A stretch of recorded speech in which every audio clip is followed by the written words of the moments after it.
Have you ever been hung up on an ex or stuck in the past relationship and unable to move on? Well, you're in the right place. Hi, I'm Whitney Cobrin, a dating and relationship expert and love coach. And today I'm going to tell you how you can let go of the past and finally move on. What if they all right? Baby, can we still shine? Tell me that we'll be fine. Always still in love. Hey, what if they all right? Baby, can we still shine? Tell me that we'll be fine. Always still in love. Yeah. What if they all right? Still shine. Tell me that we'll be fine. Always still in love. What if they all right? Baby, can we still shine? Tell me that we'll be fine. Always still in love. Oh, what if they all right? Hello, Baby, welcome, can welcome we back. still So, shine? today Tell we're me. going to be talking about how to let go and move on.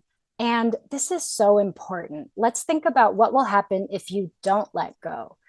If you don't let go, you can't move on. Maybe there wasn't a happy ending from what happened in the past, but you're going to be stuck in that unhappy ending rather than being able to close that loop and be able to move on and start a new story that could have a happy ending. And we're going to look at today why it's so hard to move on and what you can do about it to actually be able to move on. So, the first thing that I want to talk about is why it's so hard. And if you've ever seen this image, I know in my psychology textbooks it was always in there, but the iceberg, where there's a little tiny tip of iceberg above the water, but a big, huge iceberg underneath the water. Well, that is your mind. And the little tiny tip that is above the water is our conscious mind, what we are aware of, what our conscious decisions are. This is where you make goals and decisions about your life.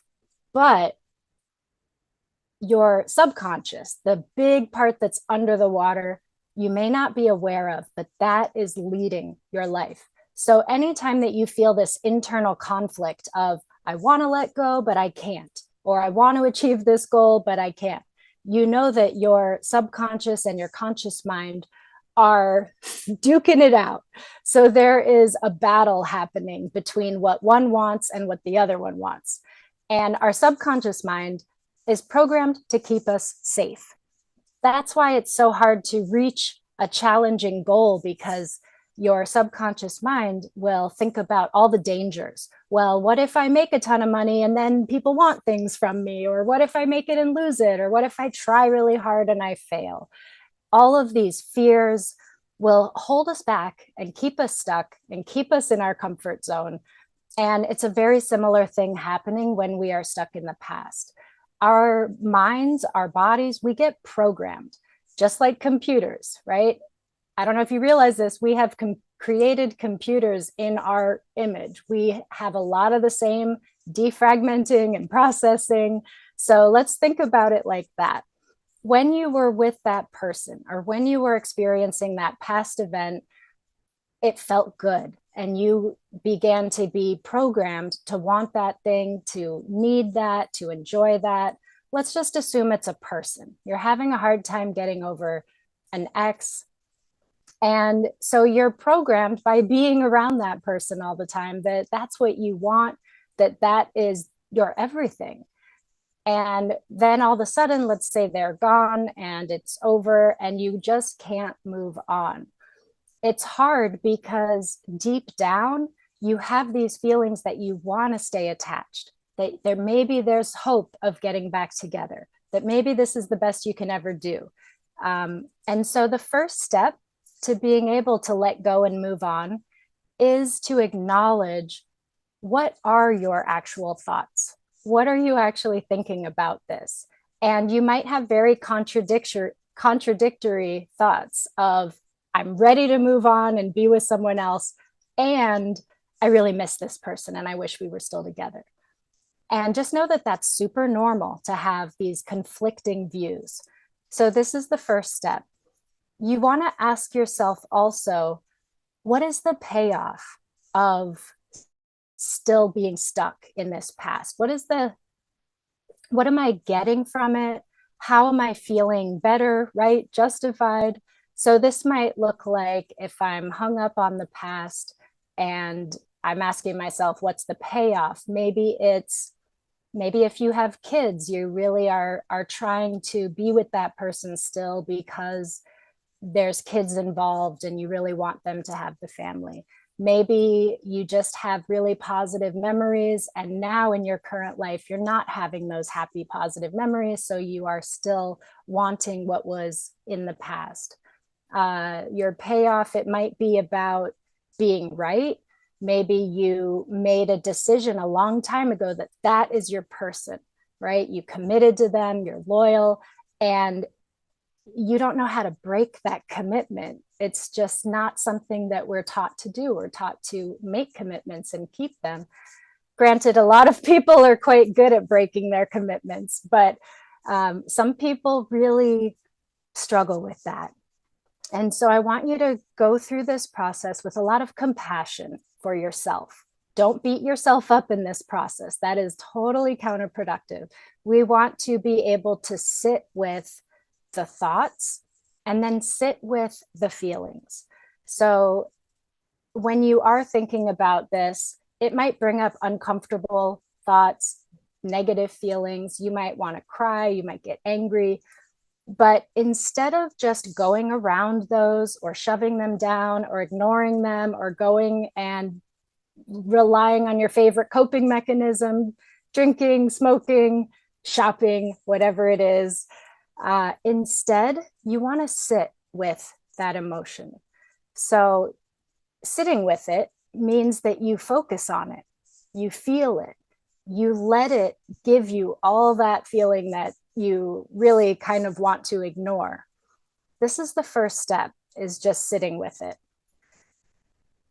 And then we can't just let go, right? If you've talked to other people and friends and family, they might just say, well, just let it go, move on, come on, let's go. And it's just not that simple. We need to process it. We need to get through this step. So after you are able to journal and write down all the thoughts around this thing, and then sit with the feelings that come up around that for a while, right? Maybe for some people in 5 minutes, they'll feel like they've been able to feel those feelings and process it. For other people, they could sit for an hour and maybe need some more time. It's a lot like meditation. I would recommend, if you have a hard time with silent meditation, to have some music, maybe even add some movement to this practice of just sitting with the emotion. And then you want to think about, of all those thoughts that came up, which ones are you ready to let go of? So this is where we connect the thoughts from the unconscious, subconscious mind to your conscious mind. In your conscious mind, you decide, okay, I realize that I'm hanging on to this because I think that there's still hope of getting back together. But I realize there is no hope. It's not going to happen. So you need to first give yourself permission. Say, I am going to move on from this. I am going to let go of this. If you never make that decision, it's going to stick with you and be really hard. So it's going to be important for you to decide, and no one else can decide this for you. And you can only do it when you're ready to do it. But it's a huge step to decide, I'm going to let go of this belief or this thought or this tie that is tying me to this person. And then you want to visualize letting it go. So thank it, because there's been some sort of payoff, right? It's given you hope, it's given you good feelings. Acknowledge that it was there for you, but you no longer need it. And visualize sending it away. Maybe you put it in a hot air balloon and watch it float away. Maybe you drop it into the middle of the ocean, like in Titanic. Maybe you light it on fire, send it in the mail, whatever it is. Really visualize as clearly as you can saying goodbye to that belief. Another thing that you can do to make this more physical is to find an actual object that represents that person. Or maybe you just write on paper and let that paper represent this tie that's keeping you stuck and in the past, and then destroy it, rip it up. If you could safely, in a safe place, light it on fire, let it go. There's a symbolic gesture to this, but it really does help us align what we're conscious of and what we're not conscious of. So we want to acknowledge what the feelings and thoughts are that are keeping us tied to it. Sit with that for a while, feel it, let it fully incubate and fully give you the message that it needs to give you, rather than pushing it down. Even if you have felt this a lot over years or months, it's important that you consciously decide to sit with that and then make a decision that you're ready to let it go, that you're ready to move on, state it out loud, and then visualize sending away this old tie. And then bring your attention to your heart and imagine your heart just coming back together and sealing up and healing. Imagine giving this healing energy to your heart.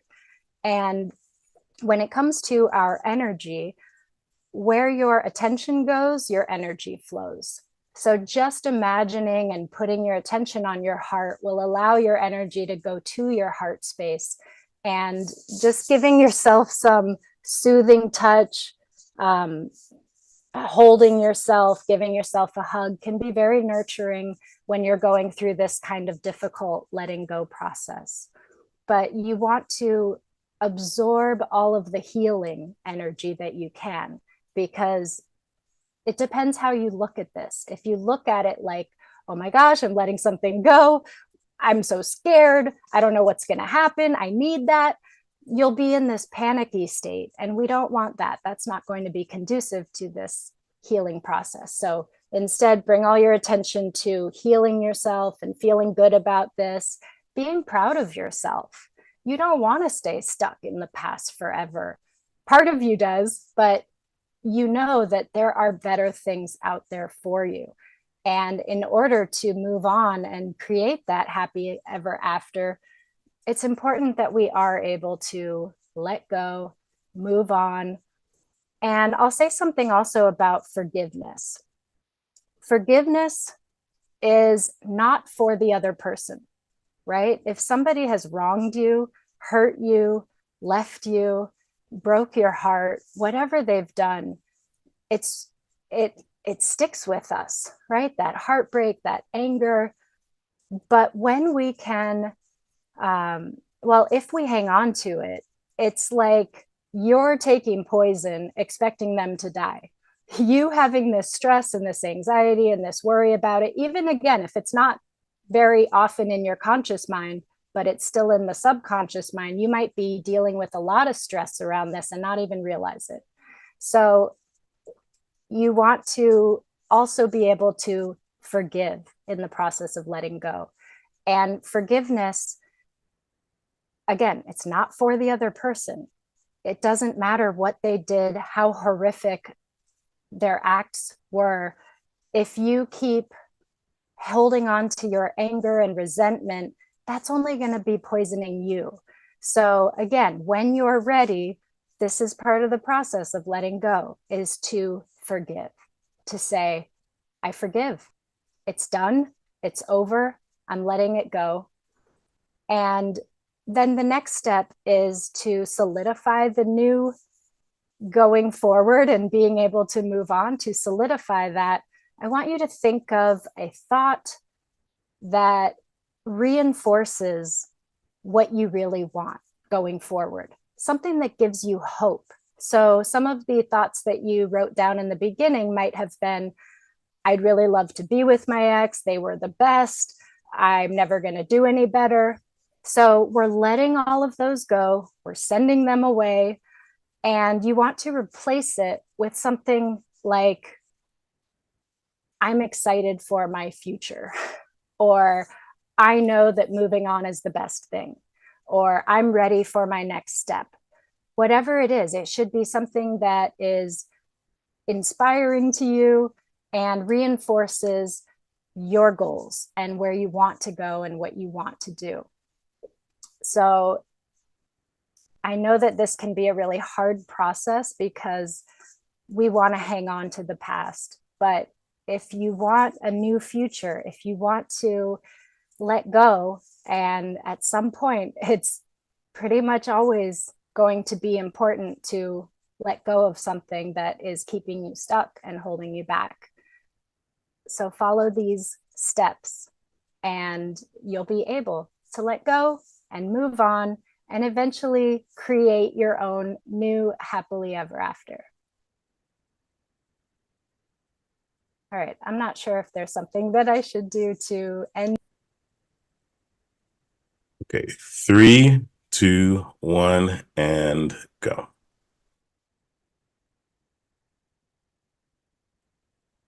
If you enjoyed the program today and got some benefit out of it, I would love to hear from you. You could reach me at my website, whitneykobrin.com. That's WHITNEYKOBRIN.com. And for ladies who are looking to improve their love life, their self-love, their dating, their relationship, I invite you to download my app. It's called Love Coach in My Pocket, and you can find it on Apple and you could find it on the iTunes Store and Google Play Store.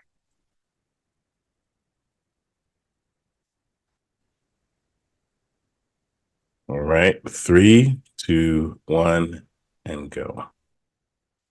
If you enjoyed this program and if you got something beneficial from it, I encourage you to follow the program and also reach out to me through my website, whitneykobrin.com. That's WHITNEYKOBRIN. And if you are a lady who is looking for love or looking to improve your self-love or turn your love life around in some way, please download my app. It's Love Coach in My Pocket, and there are courses and community and lots of resources for you there.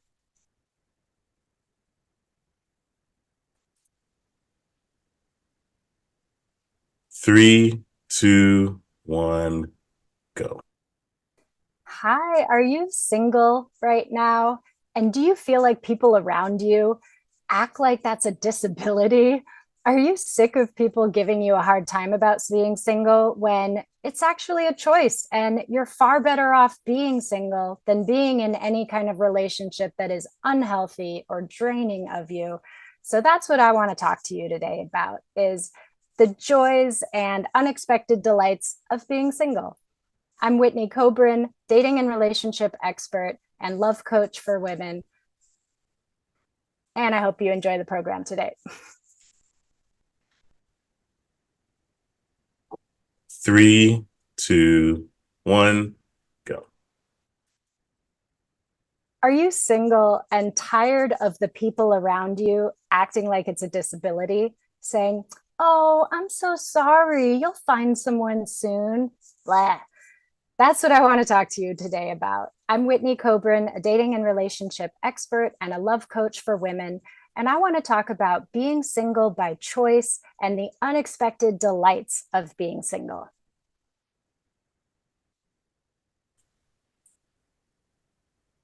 Three, 2, 1, and go. Hello, I'm Whitney Kobrin.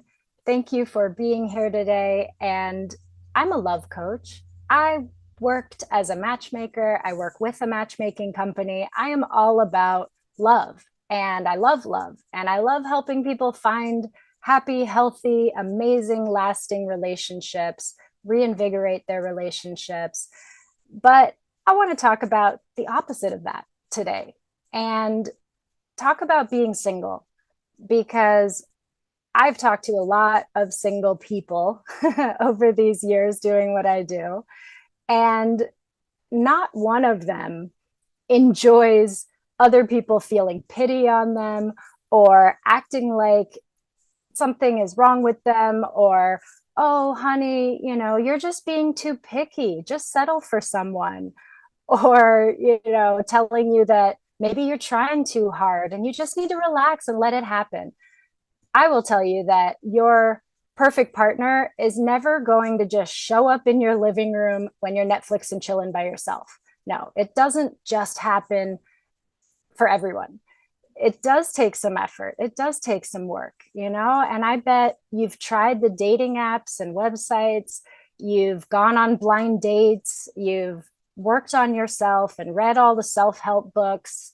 Maybe you've gone to therapy or counseling. And if you're still single, I just want to say there's nothing wrong with you, like, at all. Being single is not a bad thing. So I want to talk about some of the unexpected delights and good things. Number one is, if you have ever been in a relationship that is toxic or unhealthy or not fun, then you know that it's far better to be single than to be in a relationship like that. And so I know there's a lot of people out there that would just rather be with somebody than be alone. And they're putting up with a lot, and they're suffering, and they're holding things in. And so when you're single, you don't have to deal with that. You don't have to deal with that toxic energy. You are free to make your own decisions. And if you are single and just taking a break, right? Because there's different ways of being single. One is maybe you're single, but you are actually seeing people and dating people. You're just not in a relationship yet. And that could be really fun. I love that phase. And I know it gets a bad rep because dating is complicated these days. And there are catfishers and ghosters and the guy on the oil rig that says that he needs money for his son, and these scammers. And yeah, I've seen it all. I know that it's not fun, and people can really burn out on that. So if you are somebody that's been single and you've tried dating and you put it all out there and it just got overwhelming and tiresome and felt like you were spinning your wheels, swiping and texting, and nothing's really leading anywhere, you are not alone.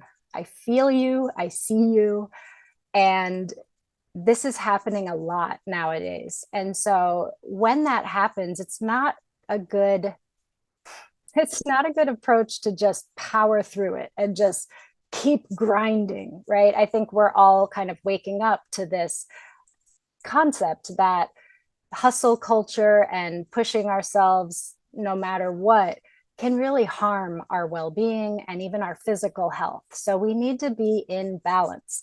So that means maybe you let up off of the dating apps and take a break and, use that time for yourself, whether that means starting a new workout routine or starting a social activity, right? There are so many options. And just because somebody's single, it doesn't mean that they're lonely. And it certainly doesn't mean that they have to be lonely. You have friends and family, most likely. If not, there are so many ways now to meet new friends, to just find things online, find events through Facebook events or Meetup or Eventbrite, and go out and meet some people and hang out with people. And you don't have to feel lonely being single. And if you are single and looking, I encourage you to not only go to singles events and like looking for that person. Be open to making friends. I know when I met my late husband, it was because I had made some new friends on Meetup, and then I started hanging out with them, and then they invited me to their friend's party, and then I met more people there, and it just kind of happened as this chain of events. And so when you're too focused on one singular outcome, like I'm going to this speed dating event and I want to find my partner, then if that doesn't work out, you could end up really disappointed. So we want to take the pressure off, keep it kind of casual, allow yourself to be relaxed and be yourself, be authentic, be true to yourself and how you're feeling, and enjoy it. Enjoy yourself. It's like when someone really wants a baby, it's worth enjoying the time before the baby, because that's going to change a lot when all of a sudden you don't have time to yourself very often. So while you're single, I encourage you not to look at it as a bad thing and feel lonely, and definitely don't get lost in your head with, the downward spiral of, I must not be lovable, I must not be good enough, it's never going to happen for me.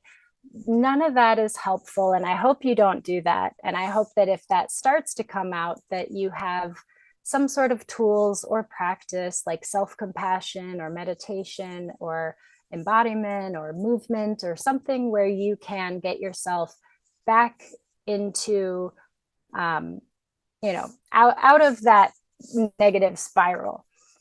That said, it is very normal to have that yearning for a partner. So if you're capable of having, both of these thoughts in your mind at one time that may be contradictory, that can make you feel very whole and at peace to say, I am content with myself single, and I do want a partner. They could coexist, but it doesn't mean that you're going to be working really hard and desperately chasing after finding a partner. Sometimes when we try too hard, it could be like in baseball, if you hold the bat too tight, you can't hit it properly. Or if you catch a butterfly, right? If you hold it too tightly, you could crush it. So there's always this sweet spot, this balance of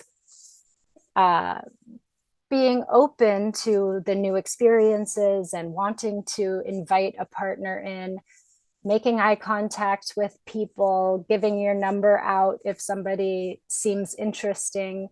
We want to be able to do that and balance it out with not feeling like there's too much pressure and too much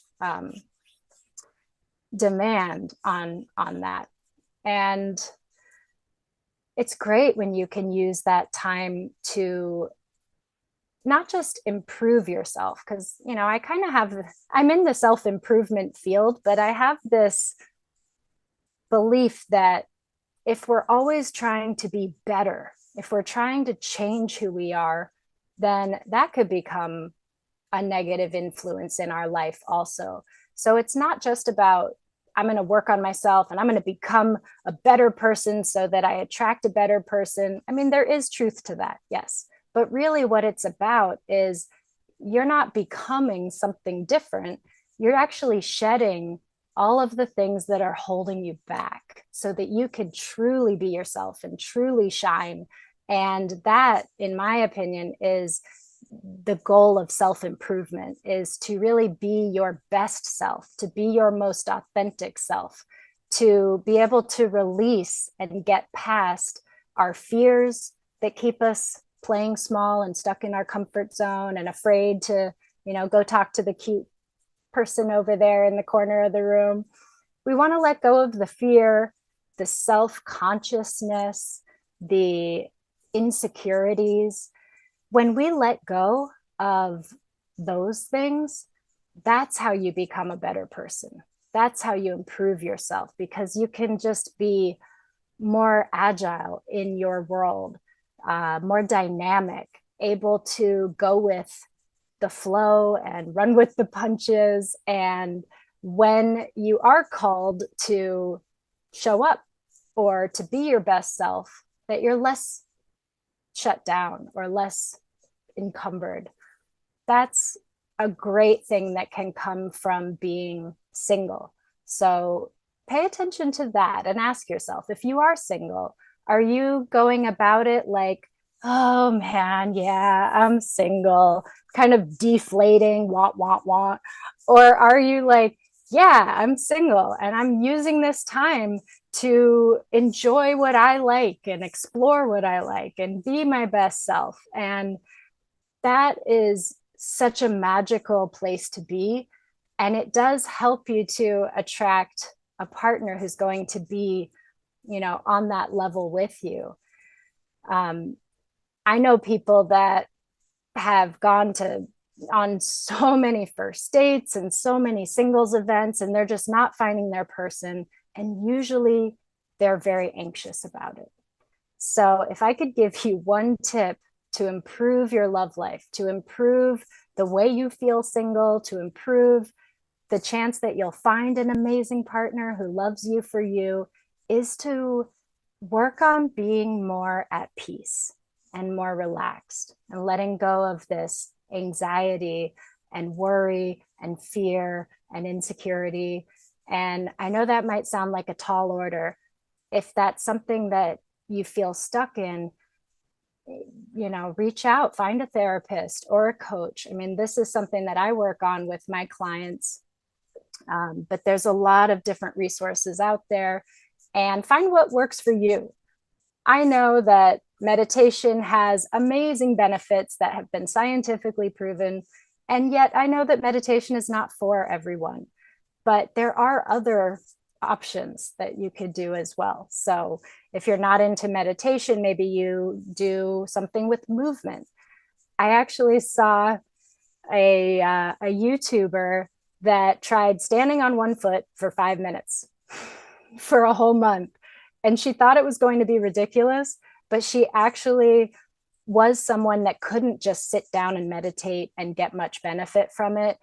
Overactive mind, was always getting in the way, just this antsiness in the body. But when she just tried standing on one foot for 5 minutes, it had all the benefits of what a meditation is.